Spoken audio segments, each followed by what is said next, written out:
The Colombian government says this man is the mastermind behind most of the killings. Carlos Castaño leads the United Self-Defense Group of Colombia, an ultra-right-wing paramilitary group. It has around 12,000 armed fighters and is listed by the United States as a terrorist organization. Castaño says most trade unionists are fronts for Colombia's other terrorist groups, the far-left guerrillas. But there's little, if any, evidence of such links. Sinaltranel sued Coca-Cola in a Miami district court, claiming that Coca-Cola hired, contracted with, or otherwise directed paramilitary forces to murder, torture, illegally detain, or otherwise silence the union leaders.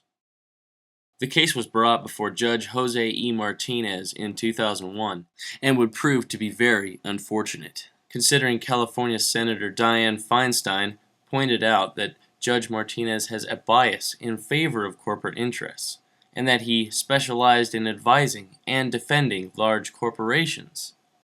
Martinez is also an active sports radio broadcaster for the University of Miami. The Miami Hurricanes are heavily subsidized by Coca-Cola.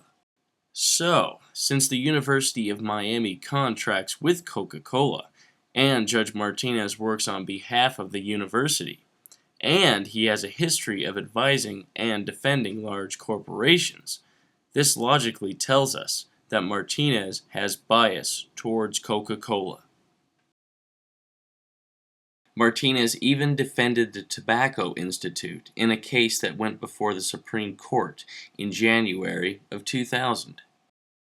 Considering Judge Martinez's corporate background, it shouldn't be surprising to know that he dismissed the Coca-Cola company from the lawsuit, deciding that Coca-Cola didn't have significant ownership of its own bottling plants in Colombia. Coke owns about a third of stock in its Latin American bottling plants, including the ones where union members were either killed, tortured, or illegally detained. Even so, Martinez even ruled that its bottlers weren't even liable either. His decision was made in 2006, before evidence showing links between paramilitaries and Coca-Cola's bottling plant managers could even be presented. The union workers claim that the corporation has done nothing to ensure safety in its factories since the killings occurred either. The union is still active here, but claims Panamco intimidated and falsely imprisoned some of its leaders in an attempt to discredit the union. Luis Eduardo Garcia and Domingo Flores were accused by the company of planting 2 bombs in the factory and having links with left-wing guerrillas. They were arrested on terrorism charges and imprisoned for 6 months, awaiting trial. Solamente el man que nos trasladó desde allá, aquí a la 25 me decía, ve gran hijo de puta por andar metidos con el sindicato, ¿por qué no se salen de eso? The case was thrown out before it came to court. No evidence of a bomb was ever found. In the Miami lawsuit, the union claims the men were deliberately set up. A Colombian prosecutor who investigated the case at the time himself questioned whether this was an action intended to harm the leadership of the union. Despite their ordeal, the union leaders still work at the plant, saying that if they leave, the company will have won. But their liberty has come at a price. While in jail, their salaries were suspended and they've received no compensation. De ahí que no alcanzaba para pagar servicios públicos,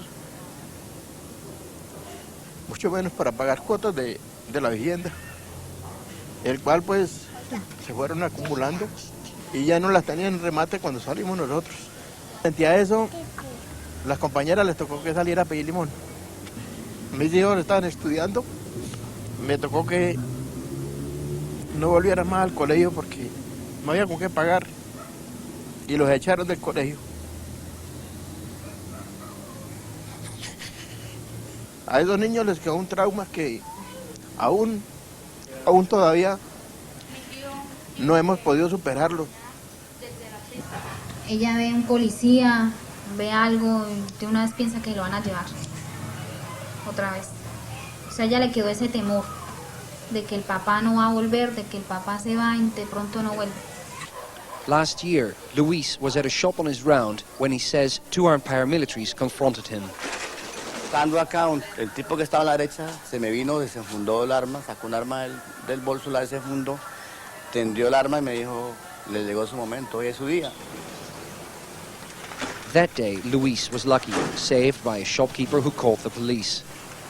Both men say their request for a transfer to a safer route has been ignored by Penamco, putting their lives at even greater risk.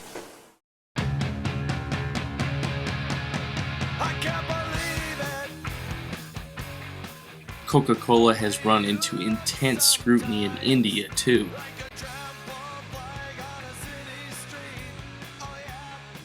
Coke was forced to leave a city in India after they had been found to have been depleting and contaminating their water.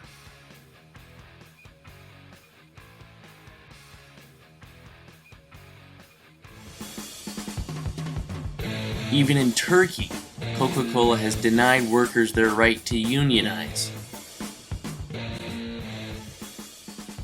During a protest in a Coca-Cola plant, union workers, their spouses, and their children were allowed to be tear-gassed, raided, and assaulted.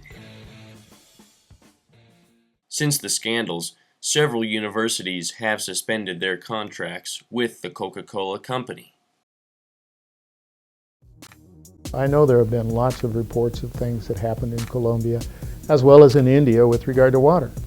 But I also know that the company has now put in place agreements where those are all being reviewed. President Dennison refers to Coca-Cola's promise of an independent investigation regarding the Colombian factory killings and environmental issues overseas. There's just one problem with that. It wasn't independent.